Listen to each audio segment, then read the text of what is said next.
സത്യത്തിന്റെ സന്ദേശം എത്തിച്ചു കൊടുക്കാൻ ഒരാൾ തുനിഞ്ഞിറങ്ങിയാൽ ആ വ്യക്തിക്കുമുണ്ട് പ്രത്യേക പ്രകാശം. ഇബ്നു മാജാ റഹിമഹുല്ലാഹ് അദ്ദേഹത്തിന്റെ സുനനിൽ സയ്യിദ് ഇബ്നു സാബിത്ത് റളിയല്ലാഹു അൻഹുവിൽ നിന്ന് ഉദ്ധരിക്കുന്ന ഹദീസിൽ കാണാം, ഖാല റസൂലുള്ളാഹി സ്വല്ലല്ലാഹു അലൈഹി വസല്ലം, അല്ലാഹുവിന്റെ റസൂൽ പറയുകയാണ്, നദറല്ലാഹു അബ്ദൻ സമിഅ മഖാലതി ഫഹഫിളഹാ വവആഹാ വഅദ്ദാഹാ ഫറുബ്ബ ഹാമിൽ ഫിഖ്ഹിൻ ഇലാ ഗൈരി ഫഖീഹിൻ വറുബ്ബ ഹാമിൽ ഫിഖ്ഹിൻ ഇലാ മൻ ഹുവ അഫ്ഖഹു മിൻ. നബി സല്ലല്ലാഹു അലൈഹി വസല്ലം പറയുകയാണ്, ഒരു അടിമക്ക് അല്ലാഹു പ്രകാശം നൽകട്ടെ. മുഖത്ത് പ്രത്യേകമായ ഈമാനിന്റെ ചൈതന്യം, പ്രകാശം, ഈ ഭൂമിയിൽ ജീവിക്കുമ്പോഴുള്ള പ്രത്യേകമായ വെളിച്ചം അത് അല്ലാഹു സുബ്ഹാനഹു വ തആല ഒരു അടിമക്ക് നൽകും. എന്താണ് പ്രത്യേകത? സമിഅ മഖാലതി, എന്റെ ഒരു ഹദീസ് കേൾക്കുകയും. ശരിക്കും ശ്രദ്ധിക്കുക, നബി സല്ലല്ലാഹു അലൈഹി വസല്ലമയുടെ ഒരു മഖാലത്ത് കേൾക്കുക എന്ന് പറഞ്ഞാൽ അത് മഹത്തായ ഇബാദത്താണ് പ്രിയപ്പെട്ടവരെ.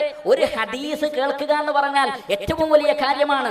മാത്രമല്ല ഫഹഫിളഹാ, സാധിക്കുന്നവർ ഹിഫ്ളാക്കട്ടെ, അല്ലെങ്കിൽ അതിലെ ആശയം അവർ ഗ്രഹിക്കട്ടെ, എന്നിട്ട് എന്നിട്ട് ജനങ്ങൾക്ക് എത്തിച്ചു കൊടുക്കട്ടെ. അല്ലാഹുവിന്റെ റസൂൽ അതാണ് പറഞ്ഞത്,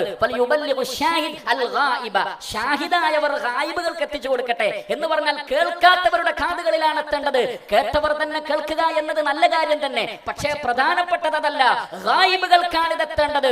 ഈ സന്ദേശം എത്താത്തവരുടെ കാതുകളിൽ എത്തണം. അതുകൊണ്ട് വീടുകൾ കയറിയിറങ്ങേണ്ടി വരും, അതേപോലെ തന്നെ അങ്ങാടികളിൽ പ്രസംഗിക്കേണ്ടി വരും, ഓരോ മുക്കിലും മൂലകളിലേക്കും പോവേണ്ടി വരും.